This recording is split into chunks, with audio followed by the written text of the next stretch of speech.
श्री राधे बच्चों, स्वागत है आपका इस डेरिवेशन सीरीज में प्योरली कैपेसिटिव सर्किट के अल्टरनेटिंग करंट का डेरिवेशन। वीडियो में सबसे पहले हम डिस्कस करेंगे प्योरली कैपेसिटिव के अल्टरनेटिंग करंट का एक्सप्रेशन। देन आफ्टर हम डिस्कस करेंगे फेजर डायग्राम।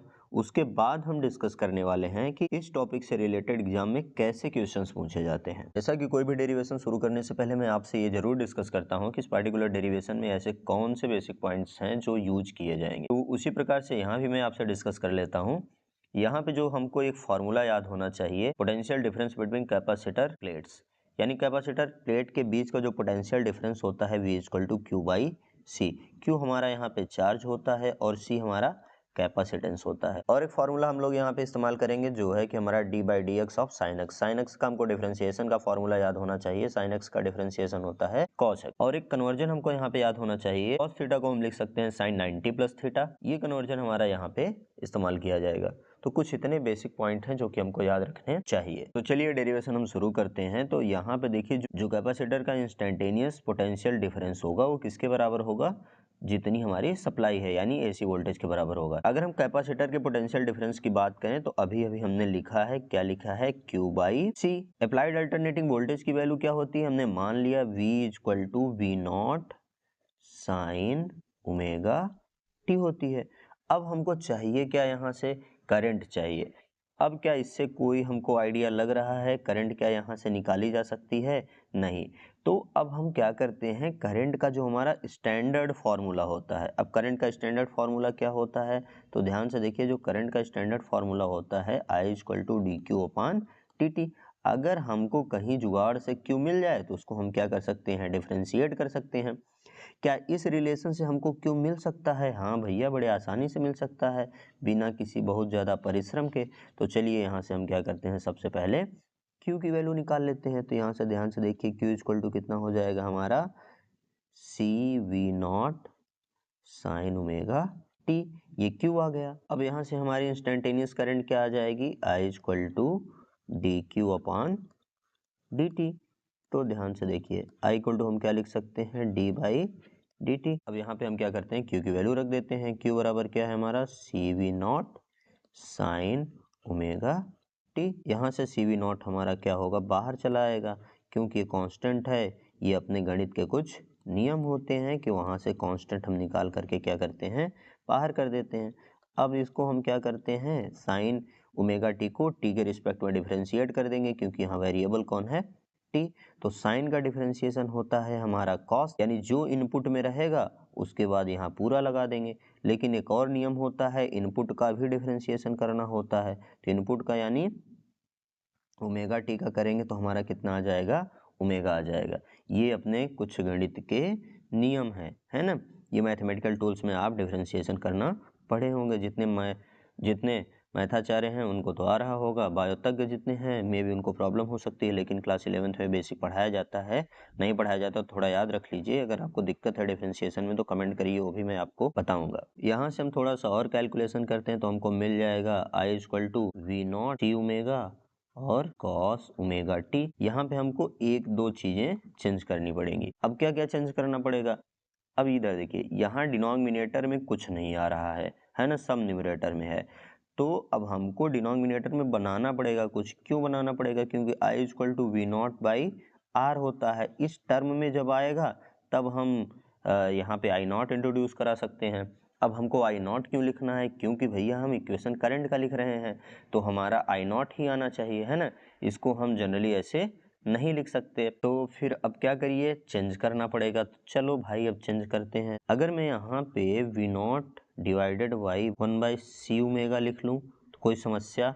जी बिल्कुल समस्या नहीं होनी चाहिए, क्योंकि ये वही लिखा है, ऊपर जाएगा तो उसी में है। क्या हम ऐसी चेंजिंग कर सकते हैं? हाँ बिल्कुल कर सकते हैं। वो सारी चेंजिंग हम कर सकते हैं जिससे एक कदम रिवर्स जाएं तो फिर से वही चीजें हमको मिल जाए। ठीक, अब देखिए कॉस को हमको किस में कन्वर्ट करना पड़ेगा, साइन 90 प्लस थीटा को हम क्या लिख सकते हैं, कॉस थीटा। ऐसा क्यों किए, क्योंकि स्टैंडर्ड अल्टरनेटिंग करंट जो होती है हमारे किस फॉर्मेट में लिखी जाती है, साइन के टर्म में। अब यहाँ से हम क्या करते हैं, 1/c ओमेगा को क्या नाम दे देते हैं, xc। थोड़ा सा छोटा हो जाएगा लिखने में, और एक इसका नया नाम पड़ जाता है कैपेसिटिव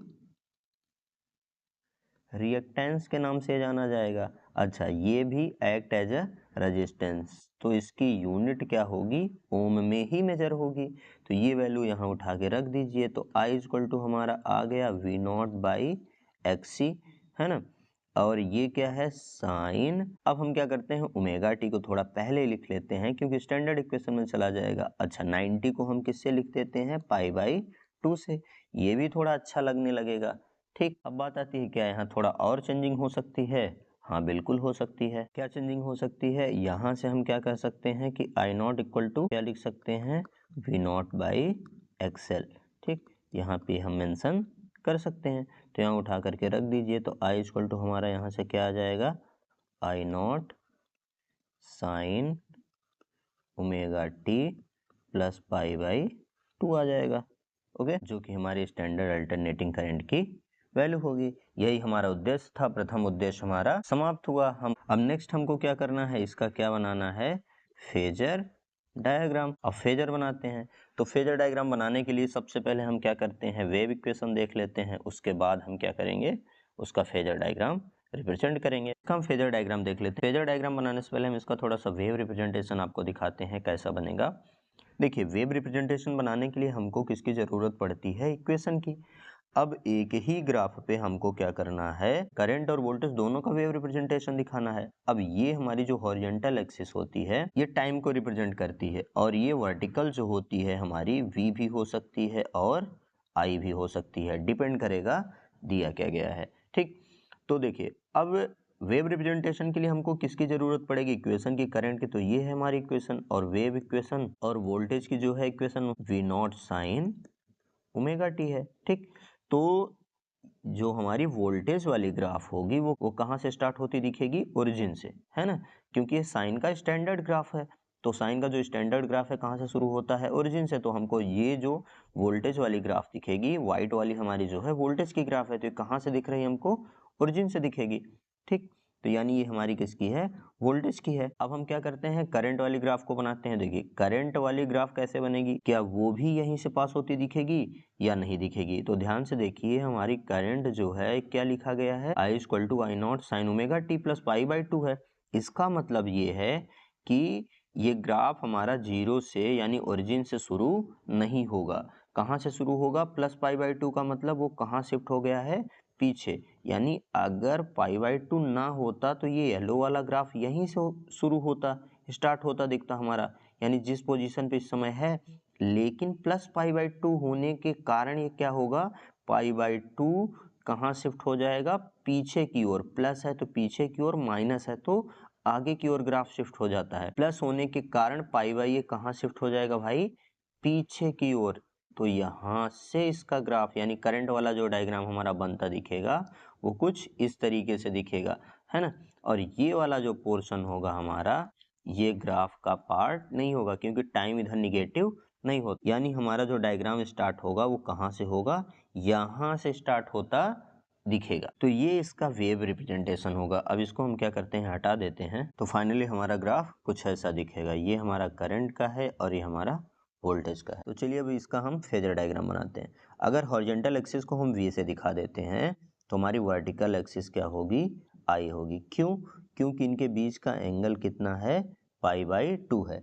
एंगल π/2 होने का मतलब क्या है कि वोल्टेज और करंट के बीच का एंगल कितना है, 90 डिग्री है। ओके, तो ये है ना। इनिशियल फेज हम दोनों का क्या मान लिए, सेम मान लिए, तो उनके बीच का हम फेज डिफरेंस कितना दिखाएंगे, इतना दिखाएंगे। ऐसे अगर ये करंट एक्सिस होगी तो ये वेलोसिटी एक्सिस होगी, ये हम VC से दिखाएंगे। ठीक, तो आगे चल के ये इसका इस्तेमाल किया जाएगा, डेरिवेशन जब हम LCR सर्किट का करेंगे तब भी इसका इस्तेमाल करेंगे।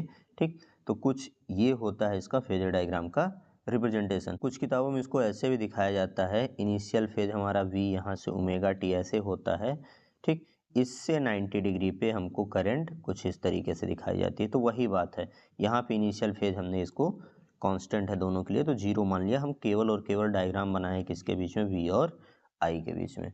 आई होप ये चीज़ें आपको समझ में आई। अब हम डिस्कस कर लेते हैं कि इससे रिलेटेड क्वेश्चन कैसे पूछे जाते हैं। कभी कभी तो डायरेक्टली इससे रिलेटेड डेरिवेशन ही दे दिया जाता है, न्यूमेरिकल्स भी दे दिए जाते हैं, है ना।